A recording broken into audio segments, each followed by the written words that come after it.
সেই আন্দোলনটোক বৌদ্ধিক আৰু সাংস্কৃতিক দুটা মানেৰে সৈতে মান সম্পন্ন কৰিবলৈ যত্ন কৰিছে। অৰ্থাৎ বৌদ্ধিক আৰু সাংস্কৃতিক মান যেতিয়া এটা নৱজাগৰণৰ থাকে, বৌদ্ধিক আৰু সাংস্কৃতিক ষ্টেণ্ডাৰ্ড যেতিয়া এটা আন্দোলনে ৰক্ষা কৰে, সেই আন্দোলন সফল হয় আৰু সেই আন্দোলনে জনচেতনাত পৰিৱৰ্তনৰ সূচনা কৰিব পাৰে। আৰু সাহিত্যৰ শক্তিটোৱে তেনেকৈ মানুহৰ চেতনাত এটা স্থায়ী ৰূপান্তৰ আনিব পাৰে। সেইকাৰণে মহাপুৰুষ শ্ৰীমন্ত শংকৰদেৱে ভক্তি আন্দোলনৰ কাৰণে শংকৰদেৱে সাহিত্যক আশ্ৰয় কৰি লৈছিল। মই তিনিটা বিশেষ কথা ক'ব খুজিছোঁ। সাহিত্যৰ মানে মহৎ সাহিত্যৰ প্ৰধান কাম তিনিটা। প্ৰথম কামটোৱে হৈছে চৰম সত্যৰ অন্বেষণ কৰা, এইটো ১ নম্বৰ কাম। সাহিত্যৰ দ্বিতীয়টো কাম হ'ল মহৎ সত্য বা চৰম সত্যক প্ৰতিষ্ঠা কৰা, দ্বিতীয়টো কাম। আৰু তৃতীয়টো কাম চৰম সত্যৰ মহিমা বা মহত্ব বিস্তাৰ কৰা। গম পাইছে? সাহিত্যৰ মানে মহৎ সাহিত্যৰ প্ৰথম কামটোৱে হ'ল চৰম সত্যৰ অন্বেষণ কৰা। দ্বিতীয় কামটোৱে হৈছে চৰম সত্যটো প্ৰতিষ্ঠা কৰা। আৰু তৃতীয় কামটো হ'ল সেই পৰম সত্যটোৰ যিটো মহত্ব, গৰিমা, তাৰ যিটো গ্ৰেটনেছ, সেই গ্ৰেটনেছটো বিস্তাৰ কৰা। এটা মহাপুৰুষ শ্ৰীমন্ত শংকৰদেৱৰ যি সাহিত্য, বহল অৰ্থত মাধৱদেৱকে লৈ যি শংকৰী সাহিত্য পৰৱৰ্তী আমাৰ উত্তৰ-ঘূৰি আমাৰ আটাপুৰুষসকললৈকে সামৰিলে, শংকৰী সাহিত্যই এই তিনিটা কাম কৰিছে। জগতৰ পৰম সত্যটোৰ অন্বেষণ কৰিছে, পৰম সত্যটোৰ প্ৰতিষ্ঠা দিছে, আৰু পৰম সত্যৰ যিটো মহত্ব সেইটো জগতত বিস্তাৰ কৰিছে। হয় নে?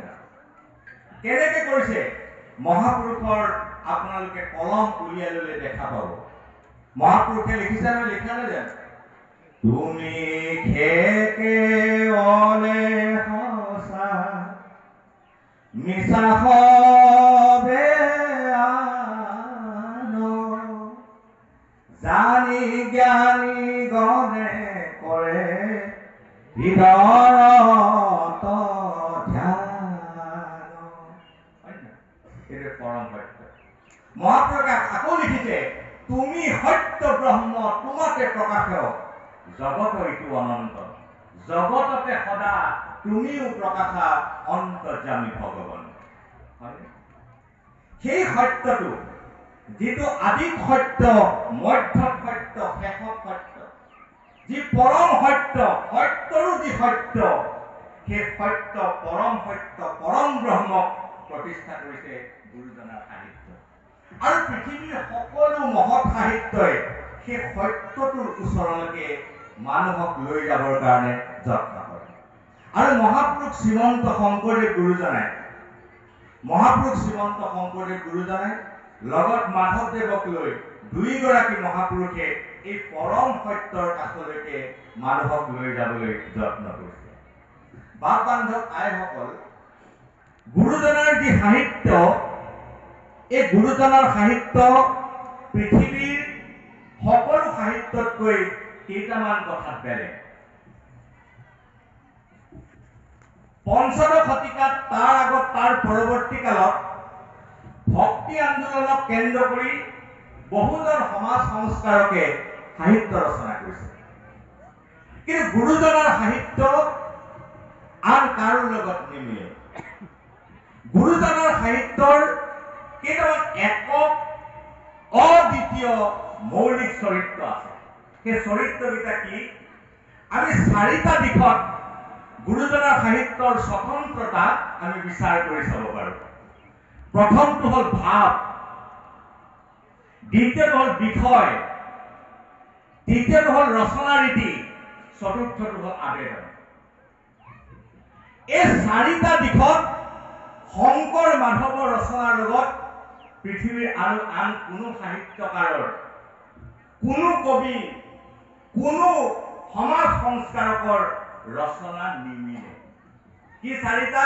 প্ৰথমটো ভাৱ, দ্বিতীয়টো বিষয়, তৃতীয়টো হ'ল ৰচনা ৰীতি বাহন, ৰচনাৰ যিটো টেক্সট ষ্টাইলটো, আৰু চতুৰ্থটো হ'ল আবেদন। কাৰণ শংকৰ মাধৱৰ ৰচনাৰ এটা নিৰ্দিষ্ট ভাৱ আছে।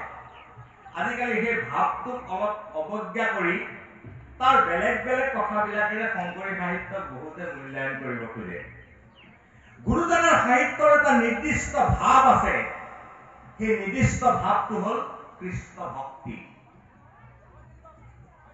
হয়নে নহয়?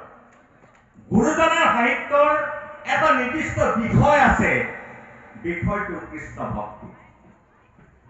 গুৰুজনাৰ সাহিত্যৰ লগতে মাধৱদেৱৰ মহাপুৰুষ দুজনাৰ ৰচনা ৰীতিৰ এটা স্বকীয় নিজৰ শৈলী আছে, আৰু তাৰ লগত আছে চতুৰ্থটো তাৰ এক ধৰণৰ সুকীয়া শিল্প সৌন্দৰ্য বা আবেদন। এই চাৰিটা দিশত গুৰুজনাৰ সাহিত্য একক আৰু অদ্বিতীয়। এটা নিৰ্দিষ্ট ভাৱ, বিষয়ৰ লগত ভাৱ, ভাৱৰ লগত ৰস, ৰসৰ লগত তত্ত্ব, তত্ত্বৰ লগত দৰ্শনৰ সমাহাৰ ঘটাইছে। ভাৱ, বিষয়, ৰস, তত্ত্ব আৰু দৰ্শন, এই পাঁচটা বস্তু একেলগতে সমাহাৰ হৈছে। এটা মই কথা কৈ ল'ব বিচাৰিছো, শংকৰদেৱ আৰু মাধৱদেৱ দুয়োজন